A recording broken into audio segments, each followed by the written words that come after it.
Hey every one, I M Fida. ഞാൻ Alappuzha medical കോളേജിലെ final year MBBS സ്റ്റുഡൻ്റാണ്.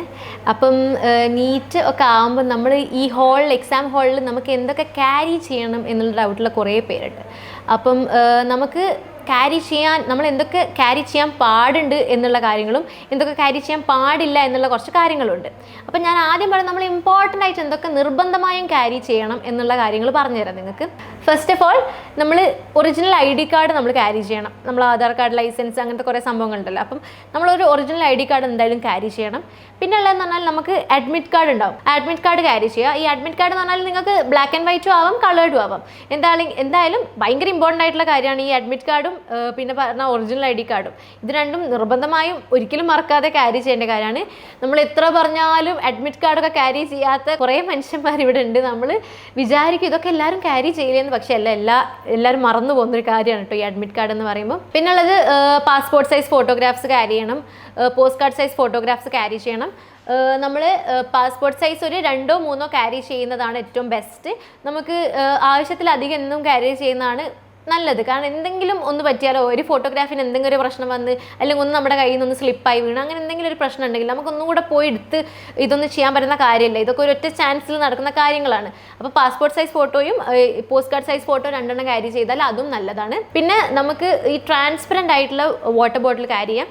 കാരണം നമുക്ക് കുറേ പേർക്ക് വെള്ളം കുടിച്ചിട്ടില്ലെങ്കിൽ ഭയങ്കര പ്രശ്നമായിരിക്കും. ഇപ്പോൾ 3 മണിക്കൂറൊക്കെ വെള്ളം കുടിക്കാതെ എക്സാം എഴുതാനും നമ്മുടെ ബ്രെയിൻ വർക്ക് ചെയ്യില്ല. അപ്പം ക്യാരി ചെയ്യുകയാണെങ്കിൽ തന്നെ നമ്മൾ ഈ സോളിഡ് ആയിട്ടുള്ള കളേഴ്സുള്ള അങ്ങനത്തെ ഒന്നും ഇപ്പം ഒപ്പേക്ക് ആയിട്ടുള്ള വാട്ടർ ബോട്ടിൽസ് ഒന്നും ക്യാരി ചെയ്ത് ട്രാൻസ്പെറൻ്റ് ആയിട്ടുള്ള, അതായത് ഉള്ളിലോട്ട് നന്നായി കാണുന്ന രീതിയിലുള്ള ഒരു പെയിൻറ്റിങ്സോ സ്റ്റിക്കേഴ്സോ ഒന്നും ഇല്ലാത്ത രീതിയിലുള്ള നോർമൽ വാട്ടർ ബോട്ടിൽസ് ക്യാരി ചെയ്യാം. അപ്പോൾ ഇനി പറയാൻ പോകുന്നത് എങ്ങനത്തെ രീതിയിൽ നമുക്ക് ഡ്രസ്സ് ചെയ്യാം, അങ്ങനത്തെ കാര്യമാണ് ഞാൻ പറയാൻ പോകുന്നത്. അപ്പോൾ നോട്ട് അലൗഡ് ആയിട്ടുള്ള കാര്യം ഞാൻ ആദ്യം പറയാം. ഈ ഹെവി ആയിട്ടുള്ള ഡ്രസ്സ് ഉണ്ടാവില്ലേ, നമ്മൾ കല്യാണത്തിനൊന്നുമല്ലല്ലോ പോകുന്നത്, എക്സാം എഴുതാനല്ലേ പോകുന്നത്. അപ്പം ഭയങ്കര ഹെവി ആയിട്ടുള്ള ഡ്രസ്സുകൾ ഇടുന്നത് മാക്സിമം ഒഴിവാക്കുക. കാരണം നമ്മൾ ഈ ചെക്ക് ചെയ്യുന്ന സമയത്ത് അത് ഭയങ്കര പ്രശ്നമായി വരും. ഇങ്ങനത്തെ ഓരോ പ്രശ്നങ്ങൾ ഉണ്ടാകുമ്പോൾ നമുക്ക് തന്നെ മെൻ്റലി അത് നമ്മളെ വല്ലാതെ എഫക്റ്റ് ചെയ്യും. എന്തെങ്കിലും രീതിയിൽ ഈ ഇൻവിജിലേറ്റേഴ്സോ ഇത് ചെക്ക് ചെയ്യുന്ന ആളുകളോ നമ്മളോട് വല്ലതും പറഞ്ഞു കഴിഞ്ഞാൽ അത് നമ്മളെ വല്ലാത്ത രീതിയിൽ ബാധിക്കും. അപ്പോൾ ഹെവി ക്ലോത്ത്സ് ഒന്നും ഇട്ട് പോകേണ്ട കാര്യമില്ല. അതിനുള്ള ഒക്കേഷൻസ് വേറെ ഉണ്ട്. ഇതിപ്പോൾ എക്സാം എഴുതാൻ വന്നല്ലേ. ഇതിപ്പോൾ ഇത്ര പറഞ്ഞാലും പിന്നെ ഹെവി ക്ലോത്ത്സ് ഇട്ട് വരുന്ന ആളുകളുണ്ട്, അതുകൊണ്ട് പറയുന്നതാണ്. പിന്നെ ഫുൾ സ്ലീവ് ഇടാതെ നോക്കുക. ഫുൾ സ്ലീവ് അല്ലാതെ ഹാഫ് സ്ലീവ് ഇട്ട് പോകുന്നതാണ് ഏറ്റവും ബെസ്റ്റ് ആയിട്ടുള്ളത്. ഇപ്പം ഗേൾസ് ആണ് ഹാഫ് സ്ലീവ് ആയിട്ടുള്ള സൽവാറൊക്കെ ഇടാം. കുർത്തീസ്, ഹാഫ് സ്ലീവ് ആയിട്ടുള്ള കുർത്തീസൊക്കെ ഇടുന്നതാണ് ബെസ്റ്റ്. പിന്നെ നമ്മൾ ഈ ഹൈ ഹീൽസ്, ഷൂസ് ഇങ്ങനത്തെ സാധനങ്ങളൊക്കെ മാക്സിമം ഒഴിവാക്കുക. ഹൈ ഹീൽസ്, ഷൂസ് ഒന്നും ഇടരുത്, അങ്ങോട്ട് കയറ്റില്ല. അങ്ങനത്തെ സാധനങ്ങളൊന്നും നിങ്ങൾക്ക് വേറെ രീതിയിലുള്ള എന്തൊക്കെ അലൗഡ് ആയിട്ടുള്ള ഫുഡ് വെയർസ് എന്ന് ഞാൻ പറയാം. പിന്നെ ഓർണമെൻറ്റ്സ്, ജ്വല്ലറി. ഈ ഓർണമെൻറ്റ്സും ജ്വല്ലറിയും നമ്മളെപ്പോഴും ഇടുന്ന ആളുകളൊക്കെ ആയിരിക്കും. ചില ആളുകൾക്ക് ജ്വല്ലറിയൊക്കെ ഡെയിലി ഇടുന്ന ആളുകളൊക്കെ ഉണ്ട്. അങ്ങനത്തെ ആളുകളൊക്കെ മറന്നു പോകും ചിലപ്പം അത് ഊരാൻ വേണ്ടിയിട്ടൊക്കെ. അവിടെ നിന്ന് ഊരിപ്പിച്ച് പിന്നെ അത് കാണാതായി. ഗോൾഡൊക്കെ ആണെങ്കിൽ അങ്ങനത്തെ കുറേ പ്രശ്നങ്ങൾ ഉണ്ടാകും. നമുക്കത് അവിടെ വെക്കണം, പിന്നെ അത് കാണാതായാലോ. നീറ്റ് എക്സാം എഴുതുന്ന സമയത്തൊക്കെ നമ്മളിതൊക്കെ ആയിരിക്കും ഓർക്കുക, അതെവിടെ പോയിട്ടുണ്ടാവും.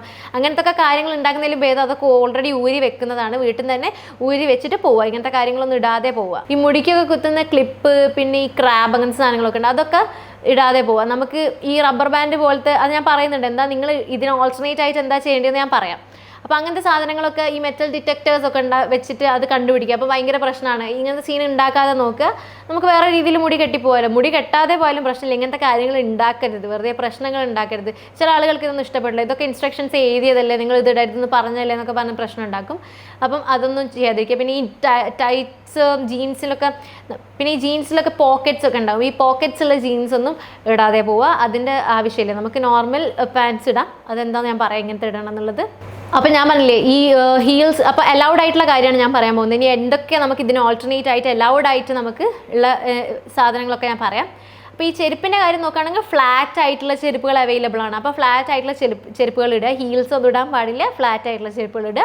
അതായത് നമുക്കറിയില്ല, ഇപ്പോൾ ലോ ഹീലുകളിൽ നോർമൽ ഇപ്പോൾ ഒരു കടയിൽ പോകുമ്പോൾ ഇടുന്ന ചെരുപ്പുകളൊക്കെ ഉണ്ടാവില്ലേ, അങ്ങനത്തെ രീതിയിൽ നമ്മൾ ഭയങ്കര ഹീല് കുറഞ്ഞ സാൻഡൽസ് ഇടുക. പിന്നെ ഈ സ്പെക്സ്, ഹിയറിംഗ് എയ്ഡ്സ്, പിന്നെ ഈ മെഡിസിൻസ് അതൊക്കെ നമുക്ക് ക്യാരി ചെയ്യാൻ പറ്റുന്നതാണ്. നിങ്ങൾക്ക് ഇമ്പോർട്ടൻ്റ് ആയിട്ടുള്ള എന്തെങ്കിലും മെഡിസിൻ ഉണ്ടെങ്കിൽ നിങ്ങൾക്ക് ക്യാരി ചെയ്യാൻ പറ്റും അങ്ങനത്തെ കാര്യങ്ങളൊക്കെ. പിന്നെ ഈ ഹിയറിംഗ് എയ്ഡൊക്കെ വളരെ ഇമ്പോർട്ടൻ്റ് ആയിട്ടുള്ള കാര്യമാണ്. സ്പെക്സ് വെക്കാണ്ട് നമുക്ക് എക്സാം എഴുതാൻ പറ്റില്ല. അങ്ങനത്തെ കാര്യങ്ങളൊക്കെ ക്യാരി ചെയ്യുക, അതൊക്കെ അലൗഡ് ആയിട്ടുള്ള കാര്യങ്ങളാണ്. പിന്നെ ഈ ഡ്രസ്സ് എന്ന് പറഞ്ഞാൽ മാക്സിമം നമ്മൾ ഈ മെറ്റൽ ഡിറ്റക്ടേഴ്സ് ഉള്ള ഡ്രസ്സുകളൊക്കെ ഇടാതിരിക്കുക. ഫോർ എക്സാമ്പിൾ ഇപ്പം ഗേൾസിൻ്റെ കാര്യമാണെങ്കിൽ സ്പോർട്സ് ബ്രാ അങ്ങനത്തെ സാധനങ്ങളൊക്കെ ഇട്ട് പോവുക. അല്ലാതെ ഈ മെറ്റൽ ഡിറ്റക്ടേഴ്സ് ഉള്ള ബ്രാ ഒക്കെ യൂസ് ചെയ്യുമ്പോൾ പ്രശ്നം എന്താണെന്ന് വെച്ചാൽ നമ്മൾ ഈ ചെക്ക് ചെയ്യുന്ന സമയത്ത് ഇങ്ങനത്തെ പ്രശ്നങ്ങൾ കുറേ കേരളത്തിലും ഔട്ട്സൈഡ് കേരള ഒക്കെ ഉണ്ടായിട്ടുണ്ട്. അപ്പം നമുക്ക് പ്രശ്നം എന്താണെന്ന് വെച്ചാൽ ഇങ്ങനത്തെ പ്രശ്നങ്ങളൊക്കെ ഉണ്ടാകുമ്പം നമ്മളത് എക്സാം എഴുതുന്ന സമയത്ത് ഭയങ്കരമായിട്ട് എഫക്റ്റ് ചെയ്യും. അപ്പം അങ്ങനത്തെ കാര്യങ്ങളൊക്കെ സൂക്ഷിക്കുക. പിന്നെ ബോയ്സ് ആകുമ്പം ബോയ്സ് ആണെങ്കിലും ഗേൾസ് ആണെങ്കിലും നിങ്ങൾ ടീഷർട്ട് ഇടുന്നുണ്ടെങ്കിൽ ലോങ്, അതായത് ഫുൾ സ്ലീവ് ഇടാതെ ഹാഫ് സ്ലീവ് ആയിട്ടുള്ള ടീഷർട്ട്സ് ഇടാൻ നോക്കുക. പിന്നെ ഈ ലൈറ്റ് കളർ ഡ്രസ്സ് മാക്സിമം നോക്കുക. ഇപ്പം നിങ്ങൾ കുർത്തി ആണെങ്കിലും ടീഷർട്ട് ആണെങ്കിലും ലൈറ്റ് കളേർഡ് ആയിട്ടുള്ള ഡ്രസ്സ് ഇടാൻ നോക്കുക.